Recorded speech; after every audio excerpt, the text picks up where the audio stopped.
Good afternoon, ladies and gentlemen. I'm delighted to be here in this wonderful city of Seoul, talking to you today. I'd like first to thank the organizers, News One, and particularly Professor Park for inviting me to this event. Thank you very much. Let me first introduce myself. My name is Shlomo Cohen. I've been working for Intel for the last 30 years. Majority of the time I was in a manufacturing, CPU manufacturing, in different places, in different management roles. And currently I'm responsible for Intel Global Supply Chain in EMEA. Based in Amsterdam, I'm originally as well from Israel. Generally speaking, very delighted to be here. Today, I'm here not as a technologist or as a blockchain expert, but I'll be talking to you from the angle of supply chain expertise, from inter-supply chain expertise, who's looking for ways to deal some of the challenges we have in today's supply chain. Let me first talk a little bit of what is a supply chain.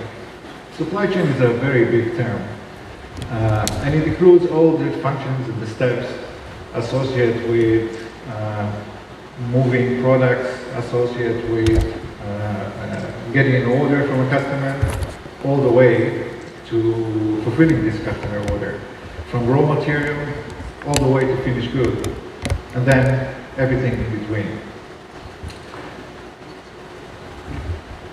Supply chain used to be very simple, because commerce was very local.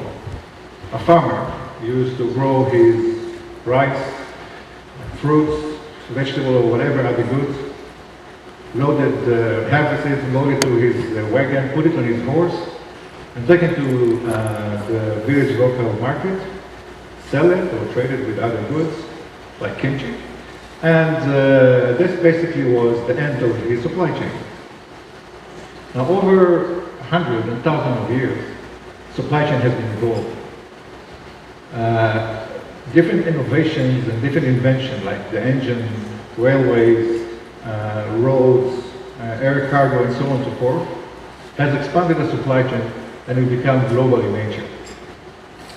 In addition to that, the move of manufacturing for Southeast Asia and China have expanded it even further globally and make it more complex. Now, as we move into the third industrial revolution, which was the digitalization of the world and also of the supply chain, and particularly the development of worldwide internet some 20 years ago, has enabled the supply chain to become incredibly complex. Let's take one example from my world. We all have a laptop, I suppose. There are 400 parts in every laptop. It takes, to build one of them, it takes the big manufacturer like Dell, HP, or Samsung to manage a very complex supply chain. Now, if you take one of those components, like let's say Intel CPU in the laptop, it takes us to manage hundreds of suppliers, vendors, 3PL, warehousing, transportation, and other service providers in order to make this happen. This is a huge complex. And just to illustrate, there are over 360 different systems and applications to run the supply chain today. Those applications are not using the same database and are definitely not talking to each other, which is becoming a huge challenge for us.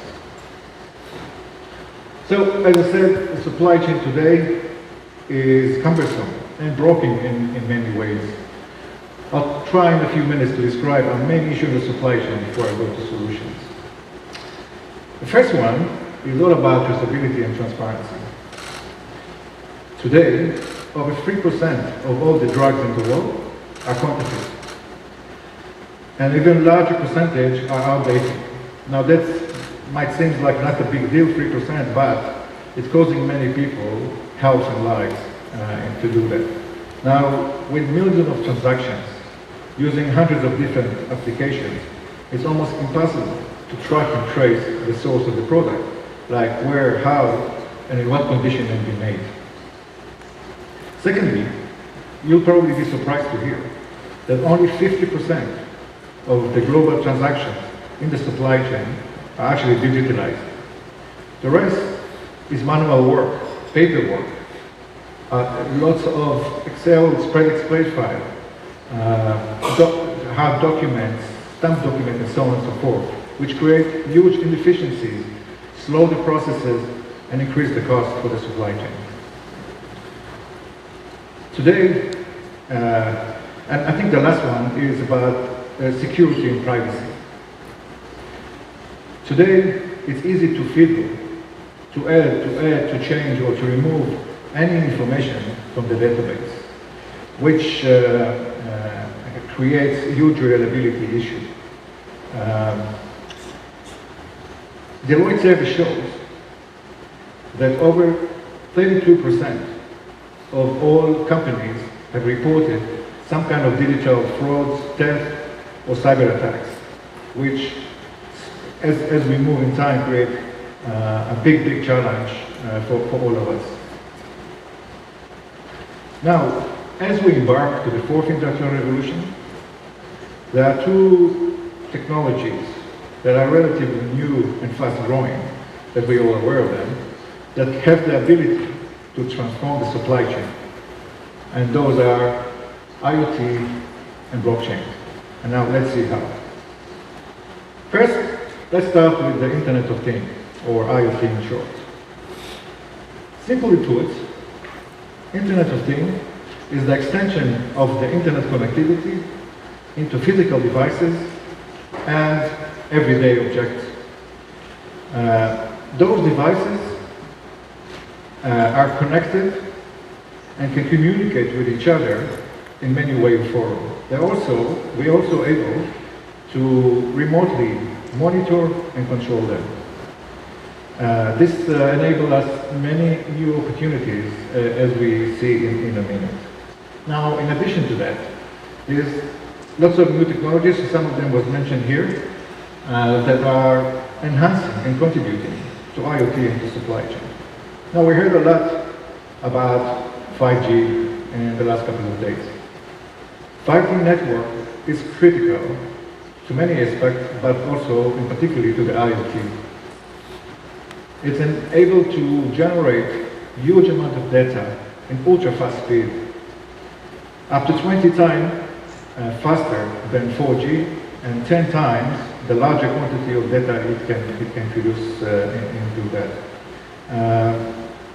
Now, if IoT is all about connecting machines and generating data, artificial intelligence is about connecting intelligence machine and about the ability to make a lot of sense of all the data that is generated, where virtual reality enhances it even further with a sophisticated visualization that enabling us to manage it in a much more efficient way. Now, there are many use examples and many connectivity and many activity that we do in the supply chain regarding to IoT, which involved in many of them. I'll just mention a few of them. Let's start with today. Already today, we have connected devices that are actually tracking shipment around the world online, real time, providing information, valuable information like locations, temperature, and other vital information, and this enables us to detect and correct any issue in those shipments pretty much online in real time, saving us huge amount of time waiting for this product to arrive to his end customer. We do it all over by sea, road, or by air. We already have connected 3D right now that are printing products or components that we use in the supply chain and in other companies, instead of storing them in huge warehouses around the world and eventually ending up throwing more than half of them because we eventually never use them. And lastly, drones are now being used to do a full warehouse inventory count, and they do it in 1 hour instead of 1 week of hard work of many people. Drones are also doing delivery to our doorsteps and do it when we need it and on time and very efficiently. And those are just a few examples of where we can see IoT. Now, eventually, the main thing is, and the main element of all of it, and was mentioned here before, is data. There are over 30 billion connected devices around the world nowadays. And by 2022, we expect additional 50 billion to join the internet. Now, this huge explosion of data, and you can see some of this data on this slide, the amount of data, it's an unbelievable, unprecedented, huge amount of data that will generate, valuable data that will be generated daily in that. And that will posing us with a significant challenge to analyze, to manage, and to store all this information eventually. Now, the main issue at the moment, not only the supply chain, but globally, and we heard this before as well, it boils down to one word, and that is trust. Now, without trust, we won't be able to do anything. We won't be able to buy anything. We won't be able to use any services or trade with anything. Now, the way we manage the trust issue today is by using the concept trust but verify. And we do it by using middlemen and intermediaries like banks, credit card companies, law firms, and so on and so forth. And why we do that? To verify that the information and the data is correct and true. Now, this creates enormous inefficiencies, high cost, and for all of us, for the company, for the supply chain, and for each one of us.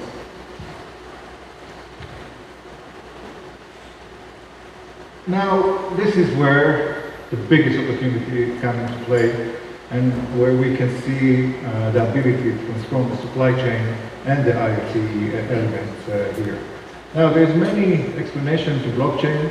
There are many blockchain experts here, but for me, the best explanation works is blockchain is immutable, distributed, digital ledger.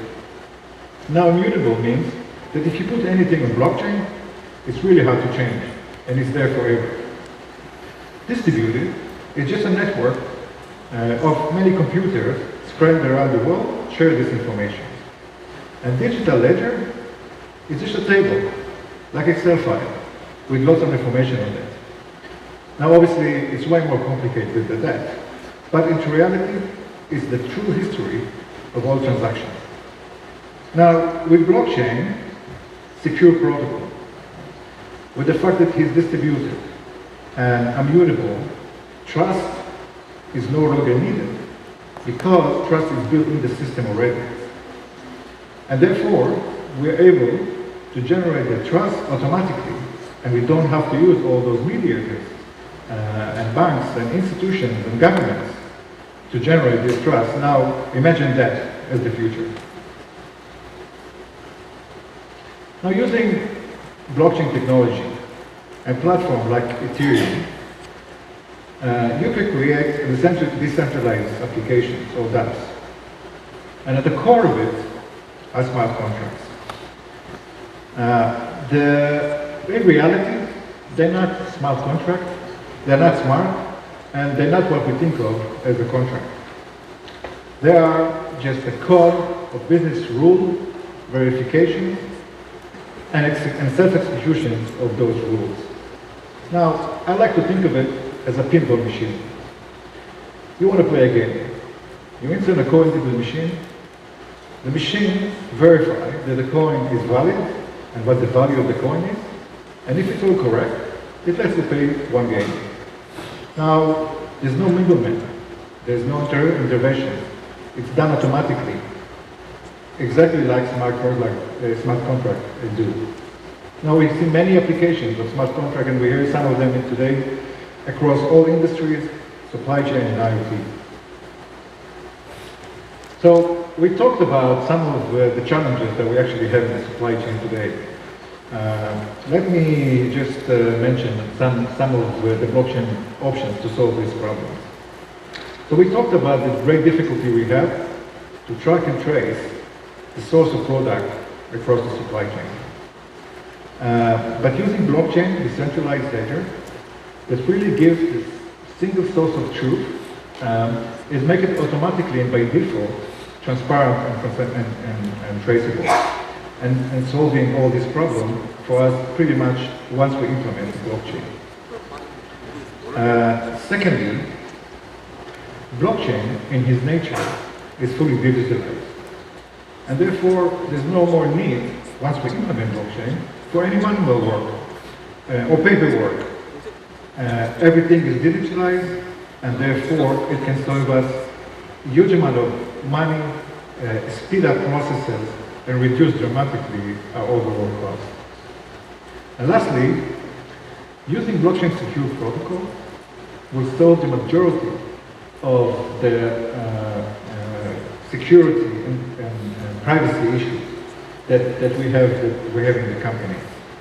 The digital ledger is immutable in such a way that making tampering or hacking with the information and data practically impossible.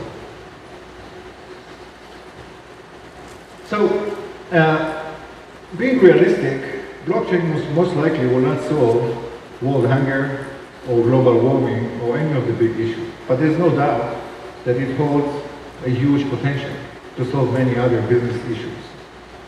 So if there's such a potential, what is holding us back?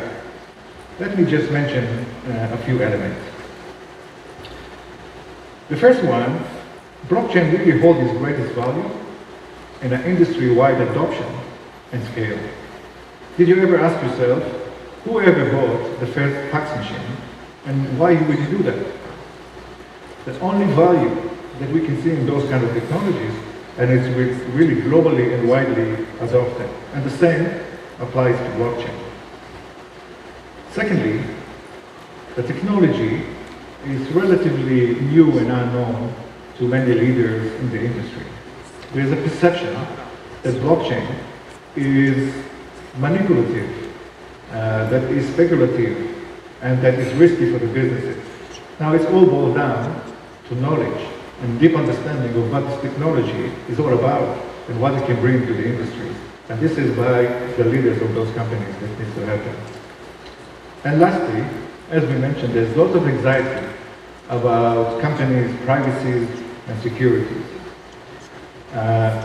Companies are worried that blockchain will expose their IPs or trade secrets or their people's privacy. But in reality, smart contracts and particularly private blockchain concept have the ability to keep data internally and solve all these security issues for the companies. Now, there are many use examples for blockchain, and by the interest of time, I will just mention a few of them. So Walmart, which is considered to be a pioneer in blockchain adoption, is now tracking food like fresh fruits and meat all the way from the farm into our plates. Eventually, not long in the future, we'll be able to scan any product in the supermarket and we'll get the full description of the source of this product, and we know this is safe or not for us. Dubai, the Dubai government have committed to move all their transactions to blockchain, and they have very aggressive targets to do that by 2020. Now that's next year. Remain to be seen if this will actually happen on time and they meet their goal, but eventually it will, and when it does, it will make a huge breakthrough for overall blockchain adoption globally. The American FDA have just announced a month ago that they're piloting and starting a program of tracking all drugs in the world, particularly in and out the US, using blockchain technology, another serious breakthrough and beneficial for all of us. Now, if there's one takeaway that I'd like you guys to remember is that blockchain and IoT will be a game changer and will transform the supply chain and all the other businesses only if and when industry leaders and decision makers will demand and pool this technology from the technologists and the developer and not the other way around. Only then it will be fully adapted and it will have made a difference, and it will. Thank you very much. Thank you very much.